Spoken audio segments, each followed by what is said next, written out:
Hello बच्चों, welcome back to DP sir classes. आज की वीडियो में मैं आपको जो चैप्टर करवाने वाला हूं उसका नाम है accounting equation.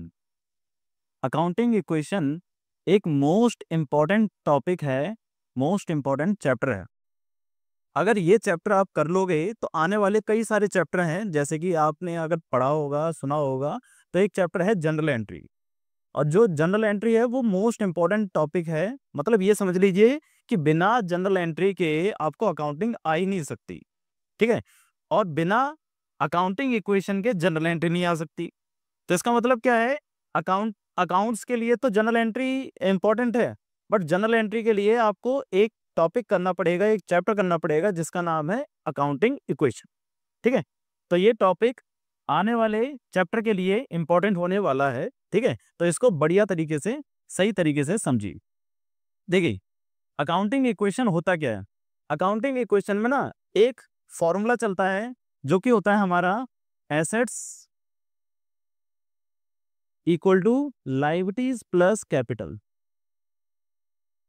Assets equal to liabilities plus capital. देखो, हर ट्रांजेक्शन के अंदर जो भी बिजनेस की कोई भी ट्रांजेक्शन होती है उसमें हम एज्यूम करके चलते हैं कि एसेट्स का जो टोटल है वो बराबर होता है लायबिलिटीज प्लस कैपिटल के। हालांकि जो लायबिलिटीज होता है यहाँ पर हम इस लायबिलिटीज का मतलब आउटसाइड लायबिलिटीज मान रहे हैं, आउटसाइड लायबिलिटीज, ठीक है। और ये भी हमारी क्या होती है, लायबिलिटीज होती है, जिसको हम कहते हैं इंटरनल लायबिलिटीज, क्योंकि मालिक की होती है, इसलिए इसे क्या कहते हैं हम, इंटरनल लायबिलिटीज। तो हमारे पास क्या होता है, हमारे पास जो लायबिलिटीज होती हैं वो दो प्रकार की होती हैं, बट हम एज्यूम करते हैं कि एसेट्स जो बराबर होती है किसके बराबर होती है, लायबिलिटीज के बराबर होती है। और लायबिलिटीज के अंदर दो लायबिलिटीज हैं, एक आउटसाइड लायबिलिटीज और एक इंटरनल लायबिलिटीज, जो कि होती है कैपिटल। तो आपको ध्यान रखना है कि अकाउंटिंग इक्वेशन का क्वेश्चन करते समय हमारी जो एसेट्स है वो हमेशा बराबर आनी चाहिए किसके, लायबिलिटीज प्लस कैपिटल के, और बराबर आती रहेगी तो हर ट्रांजेक्शन आपकी सही होती रहेगी, ठीक है।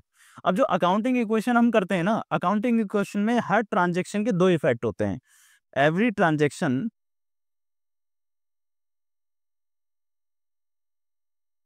Has two effect. हर ट्रांजेक्शन के कितने इफेक्ट होते हैं, दो इफेक्ट होते ही होते हैं। मिनिमम दो इफेक्ट होते हैं, तीन भी हो सकते हैं, बट एक नहीं होता, कम से कम दो इफेक्ट होते हैं। दो इफेक्ट का मतलब क्या होता है, देखो, जैसे कि अगर मैं आपसे कहूं कि भाई परचेज गुड्स ऑन कैश, हमने कैश में गुड्स परचेज करे, और कैश में परचेज करे तो 20,000 रुपए का सामान हमने परचेज किया है, एज्यूम कर लो, ठीक है ना। तो परचेज गुड्स ऑन कैश। अब आप ये बताइए कि इस ट्रांजेक्शन से क्या इफेक्ट होगा बिजनेस में। इस ट्रांजेक्शन से जो इफेक्ट होगा वो क्या होगा, परचेज करा है आपने गुड्स, अब परचेज करने से क्या होगा, सामान आपके पास आएगा, ठीक है। तो पहली ट्रांजेक्शन किसकी हो रही है, गुड्स की हो रही है। गुड्स आपके पास क्या हो रहा है, इंक्रीज हो रहा है, ठीक है ना। कितने का इंक्रीज हो रहा है, 20,000 रुपए का। और दूसरा कैश, कैश आपके पास से जाएगा, तो कैश आपका क्या हो रहा है, डिक्रीज हो रहा है, कितने से, 20,000 से, ठीक है। तो इसी चीज को हम क्या कह रहे हैं, अकाउंटिंग इक्वेशन। कि हमने बता दिया कि दो इफेक्ट हुए थे। पहला इफेक्ट क्या है कि गुड्स आपके इंक्रीज हो रहे हैं, और दूसरा इफेक्ट क्या है कि कैश आपका क्या हो रहा है, डिक्रीज हो रहा है, ठीक है। तो यहाँ पर क्या हो रहा है, देखो दोनों चीजें बराबर चल रही है ना, ठीक है। तो दोनों चीजें बराबर चलती रहेंगी तो आपकी जो assets equal to liabilities plus capital वाले जो कंसेप्ट है वो बराबर आता रहेगा। बात समझ में आ रही है। एक और चीज समझाता हूँ, देखो एक और ट्रांजेक्शन देख लेते हैं। Purchase furniture from Ram, 50,000। अब यहां पर क्या आ गया, देखो, जब भी किसी व्यक्ति का नाम आ जाता है तो हम उस ट्रांजेक्शन को क्या मान के चलते हैं, क्रेडिट ट्रांजेक्शन। कैसी ट्रांजेक्शन, क्रेडिट ट्रांजेक्शन। क्योंकि इस ट्रांजेक्शन में पैसे का लेन देन नहीं हुआ, बट पैसे देने पड़ेंगे या लेने पड़ेंगे बाद में, ठीक है। तो इसको कहते हैं क्रेडिट ट्रांजेक्शन। अगर किसी भी ट्रांजेक्शन में नाम आ जाता है बिना किसी कैश या बैंक के, तो उस ट्रांजेक्शन को हम एज्यूम करते हैं कि वो कैसी है, क्रेडिट ट्रांजेक्शन, उधार वाली ट्रांजेक्शन है, जिसमें अभी पैसे नहीं दिए बट इन फ्यूचर पैसे देने पड़ेंगे, ठीक है। अब देखो, परचेज कराया आपने फर्नीचर, तो इस ट्रांजेक्शन से कितने इफेक्ट होंगे।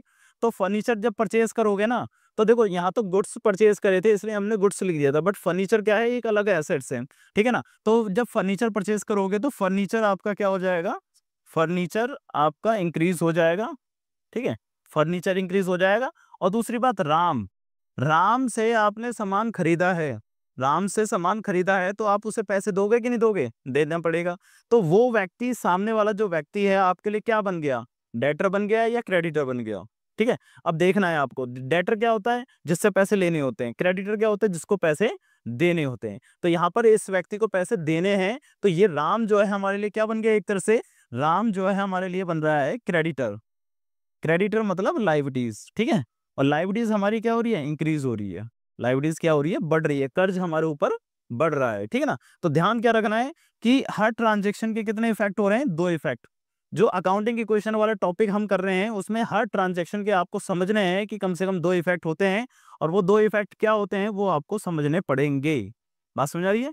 तो एक क्वेश्चन करते हैं ताकि आपको और क्लियर हो जाए कि ये अकाउंटिंग इक्वेशन वाला जो टॉपिक है वो किस प्रकार से होगा और किस प्रकार से किया जा रहा है। देखिए मेरे पास एक क्वेश्चन है, जिस क्वेश्चन को हम करेंगे और आपको समझ में आ जाएगा कि अकाउंटिंग इक्वेशन में करना क्या होता है। देखिए ये फॉर्मेट है हमारा अकाउंटिंग इक्वेशन का, ठीक है। अकाउंटिंग इक्वेशन में फॉर्मेट में क्या क्या आता है, देखो इस तरफ तो आप सीरियल नंबर लिख सकते हो, सीरियल नंबर या डेट जो भी दे रखी होगी, और इस तरफ आ गया पर्टिकुलर जो भी ट्रांजेक्शन दे रखे हैं उनका इफेक्ट यहाँ पर आएगा।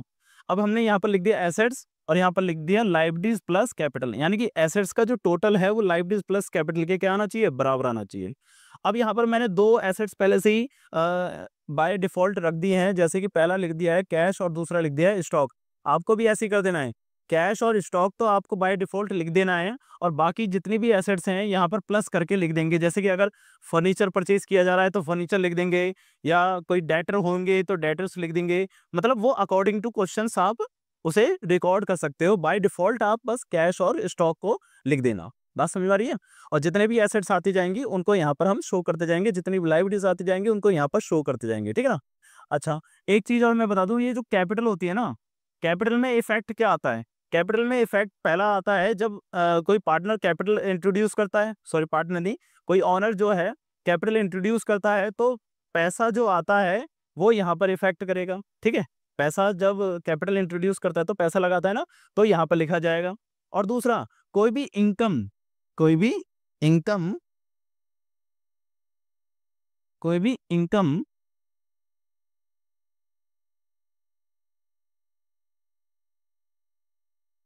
कोई भी इनकम, गेन, एक्सपेंसेस और लॉसेस बिजनेस के अंदर आते हैं तो भी हमारी जो कैपिटल होती है वो इफेक्ट करती है। बात समझ में आ रही है। बिजनेस के अंदर कोई भी इनकम गेन एक्सपेंस लॉसेस जो भी आएगा वो उसके कारण भी कैपिटल क्या करेगी, इफेक्ट करेगी। ये चीज आप ध्यान रख के चलना कि अगर इनकम आ रही है तो कैपिटल बढ़ जाएगी, और एक्सपेंसेस आ रहे हैं तो कैपिटल कम हो जाएगी, क्योंकि जो इनकम होती है वो किसके पैसों में जुड़ जाती है, मालिक के पैसों में, और एक्सपेंसेस जो होते हैं वो भी मालिक के पैसों से ही निकाले जाते हैं। तो ध्यान रखने वाली बात है, कैपिटल क्या होती है, ऑनर की इन्वेस्टमेंट, उसी में पैसे जुड़ेंगे या उसी में पैसे घटेंगे अगर कोई इनकम या लॉस हो रहा है तो, ठीक है। अब एक ट्रांजेक्शन को, इन ट्रांजेक्शन को समझते हैं। हमारे पास तीन ट्रांजेक्शन है, तीनों ट्रांजेक्शन को मैं आपको समझाता हूँ और बढ़िया तरीके से आपको समझ में आ जाएगा, कोई कंफ्यूजन नहीं होगी। चलिए देखते हैं। पहला कह रहा है स्टार्टेड बिजनेस विद कैश ₹45,000। पहली ट्रांजेक्शन लिखनी है आपको, लिखना क्या है, स्टार्टेड बिजनेस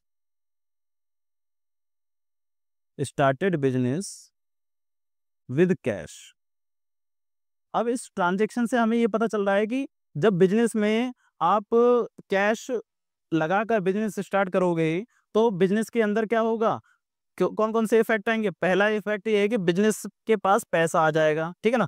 तो पैसा आएगा तो कैश क्या हो जाएगा, इंक्रीज हो जाएगा, कितने हजार का, सही 45,000 से, 45,000 से बिजनेस का कैश क्या हो गया, इंक्रीज हो गया।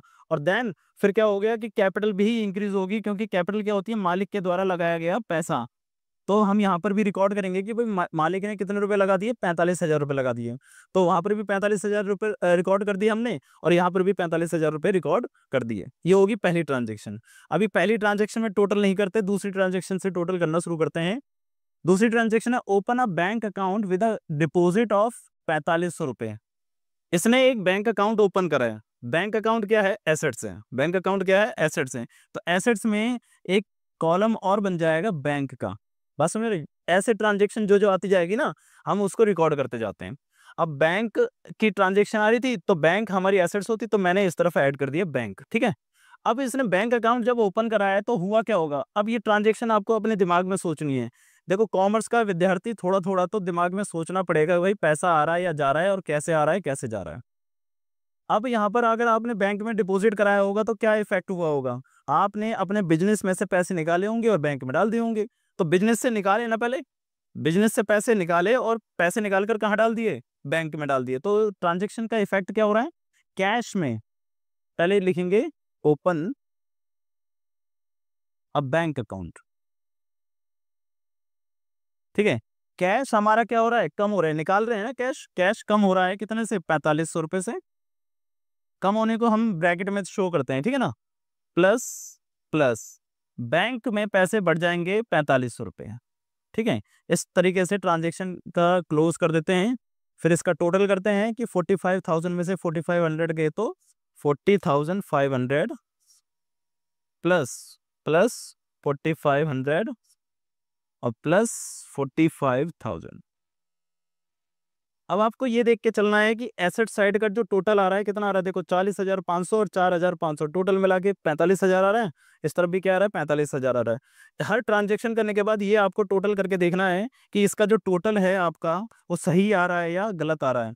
अगर दोनों तरफ का बराबर आ रहा है तो आपकी ट्रांजेक्शन बिल्कुल सही है। अगर कहीं ना कहीं दिक्कत आ रही है तो उस ट्रांजेक्शन को फिर से एक बार चेक करिए, क्योंकि वो गलत हो सकती है। तीसरी ट्रांजेक्शन क्या कह रही है, देखो, bought goods from messrs son and company for rupees 11,200। अब देखो क्या आ गया, नाम आ गया। मैंने क्या बताया कि नाम अगर आ जाएगा तो उधार में ट्रांजेक्शन हो जाएगी। अब उधार में ट्रांजेक्शन है ये। अब बॉट करा है, बॉट का मतलब है खरीदा है आपने। खरीदने पर आपने सामान तो ले लिया, सामान तो ले लिया, बट पैसे नहीं दिए। तो पैसे नहीं दिए तो पैसे तो देने पड़ेंगे। तो वो सामने वाला व्यक्ति आपके लिए कौन है, डेटर या क्रेडिटर, क्रेडिटर, क्योंकि आपके लिए कर्ज लग गया, कर्ज चढ़ गया, लाइबिलिटीज बढ़ गई आपकी, ठीक है ना। तो लाइबिलिटीज में आ जाएगा यहाँ पर, और क्या नाम लिख दिया जाएगा, क्रेडिटर, ठीक है। क्रेडिटर के नाम से यहाँ पर हम ऐड कर देंगे। अब देखो यहाँ पर ट्रांजेक्शन करेंगे, बॉट गुड्स, ठीक है, बॉट गुड्स लिख दिया। कैश में कोई इफेक्ट नहीं हुआ, क्योंकि कैश में तो करी नहीं है अभी हमने। स्टॉक में इफेक्ट हुआ है, बिल्कुल हुआ है। क्या हुआ है, 11,200 रुपये स्टॉक में बढ़ गई, क्योंकि जब आपने सामान खरीदा तो 11,200 का सामान बढ़ गया, और उतने रुपए से ही आपका कर्ज भी बढ़ गया। 11,200 रुपये से आपका कर्ज भी क्या हो गया, इंक्रीज हो गया, कि अब आप क्रेडिटर्स को 11,200 रुपये और दोगे। फिर से इसका क्या कर देना है, टोटल कर देना है। टोटल हर ट्रांजेक्शन के बाद करना है, मैं फिर से बता रहा हूँ। अब टोटल करते हैं 40,500। ये टोटल किसका कर रहे हैं, इन इन सभी चीजों का टोटल कर रहे हैं, कि कैश अब आपके पास कितना आ गया, 40,500। स्टॉक अब आपके पास कितना है, 11,200, प्लस बैंक अब आपके पास कितना है, 4500। मतलब आपको ये पता चल रहा है कि आपके पास कैश इतना है और स्टॉक की वैल्यू इतनी है और बैंक में आपके इतने रुपए पड़े हुए हैं, ठीक है ना।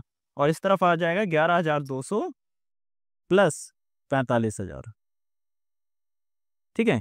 अब देखो 45,000 और 11,200 कितना हो गया, 45, और ये हो गया 56, 56,200 हो गया।